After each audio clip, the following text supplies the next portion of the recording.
In the tumultuous world of crypto, one name stands out: Sam Bankman-Fried. But when the visionary behind FTX lands in hot waters, who emerges to back him up, especially from prestigious institutions like Stanford? And why would they risk their reputation? Let's find out. Sam Bankman-Fried, the mastermind behind FTX, found himself in quite a pinch, needing a whopping $250 million for bail.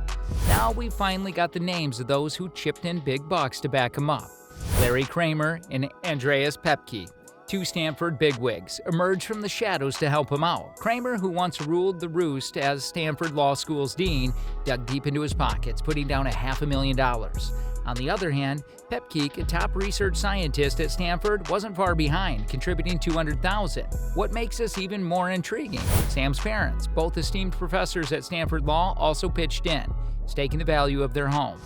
Sam Bankman-Fried went to Stanford University, with both his parents serving as professors at Stanford Law School. He attended MIT from 2010 through 2014, majoring in physics and minoring in maths. Despite his academic brilliance, his fond memories involve all-night game sessions with future FTX employees, including co-founder Gary Wang, during his time in the Epsilon Theta fraternity. After graduating, Bankman-Fried quickly found a position at Wall Street's Jane Street, a quaint firm where he had interned. His interest in Jane Street stemmed from friends in the effective altruism movement.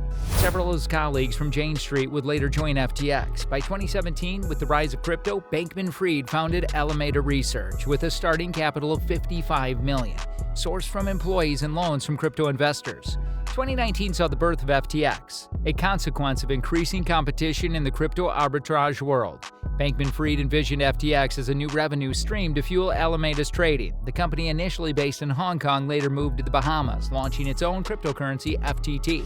By 2022, FTX was gaining significant attention, sponsoring a Super Bowl commercial, signing a $135 million deal with Miami-Dade County, partnering with Major League Baseball, and collaborating with Formula One team Mercedes. However, in November, a CoinDesk report exposed deeper connections between FTX and Alameda Research than previously known. This raised concerns, especially when Binance CEO Changpeng Zhao decided to dump all of his FTT holdings worth $580 million. Shortly after, a potential deal between Binance and FTX collapsed, leaving a $6 billion deficit for FTX.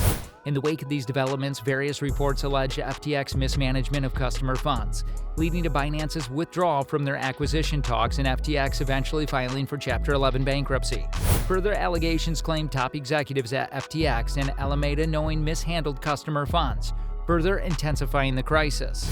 With mounting pressure, Bankman-Fried was soon called to testify before Congress, where he would face the consequences of FTX's rapid collapse. In a significant turn days before his scheduled testimony, he was arrested in the Bahamas on charges including wire fraud and conspiracy. By December 22nd, Bankman-Fried was granted a $250 million bail, secured partly by his parents' home. He then pleaded not guilty in court in January 2023. However, in August 2023, he faced jail time in New York after accusations of witness interference. Complaints soon arose regarding the inadequate facilities at the Metropolitan Detention Center in Brooklyn, with his lawyers claiming the prison failed to cater to his vegan diet and medical needs. As of September 2023, Bankman-Fried's request for early release was denied, setting the stage for a trial in October, which is ongoing, where he would face the culmination of a series of financial and legal setbacks. Kramer is quite the figure in the legal world, and his story might surprise you. A young man fresh out of Brown University in 1980 with a degree in psychology and religious studies. Not content, he hustles onto the University of Chicago Law School and earns his JD by 1984. It's impressive, right? But that's just the start. When he gets the golden opportunity to clerk for a former U.S. Supreme Court Justice William J. Brennan Jr., this is no small feat. Many aspiring lawyers dream of such an honor. After this stint, he consults for the well-known law firm Meyer Brown. But the academic world calls him back, leading him to lecture at some of the most prestigious law schools in the U.S., like NYU and the University of Chicago, and the University of Michigan. By 2004, Stanford Law School recognized his brilliance, making him their dean until 2012. If you're curious about what he's passionate about, it's a rich blend of American legal history, constitutional law, and even the nitty-gritty of civil procedure. He's penned numerous research papers and even authored a thought-provoking book titled The People Themselves: Popular Constitutionalism and Judicial Review. But what's he up to these days?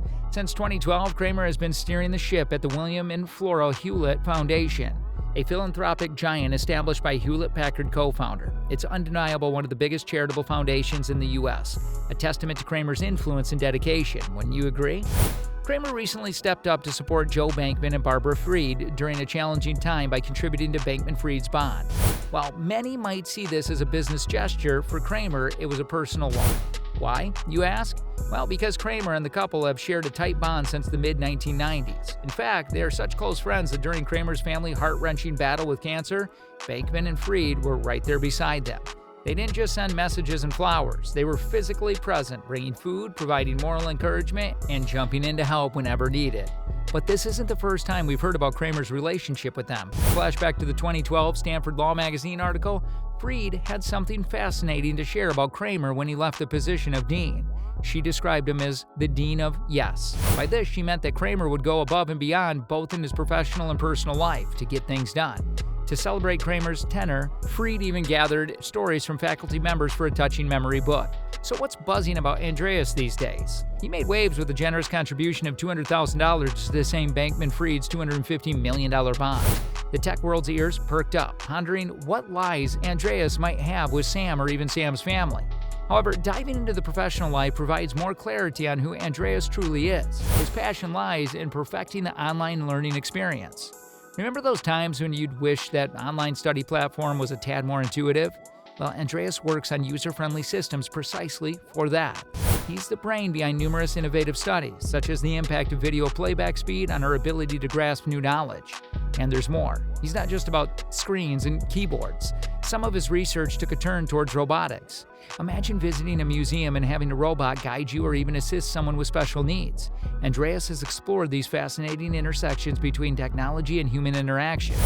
Andreas Pepke has quite the impressive background, and if you pull up his official Stanford biography, you'll see what we mean. Before gracing the halls of Stanford, Andreas honed his skills at some tech giants.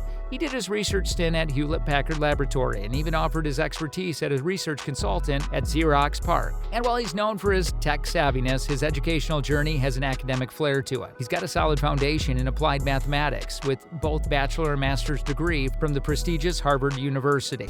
Not stopping there, he decided to venture overseas, grabbing a PhD in computer science from the University of Karlsruhe in Germany. On another note, it seems Andreas also has an inclination towards politics, or at least in supporting candidates he believes in. A little birdie. Well, actually, Open Secrets told us that he's made 9 political donations under his name, all to Democratic candidates, mind you. While most were in support of Barack Obama in 2012, there were also nods to California's Congresswoman Julia Brownley and North Carolina's Dan McCready. It's a tale of ambition, alliances, and unexpected supporters. But now, turning it over to you. Would you have supported Sam Bankman-Fried given his remarkable achievements or stayed cautious due to the controversies? Share your thoughts in the comments below. And don't forget to like, share, and subscribe for more intriguing stories.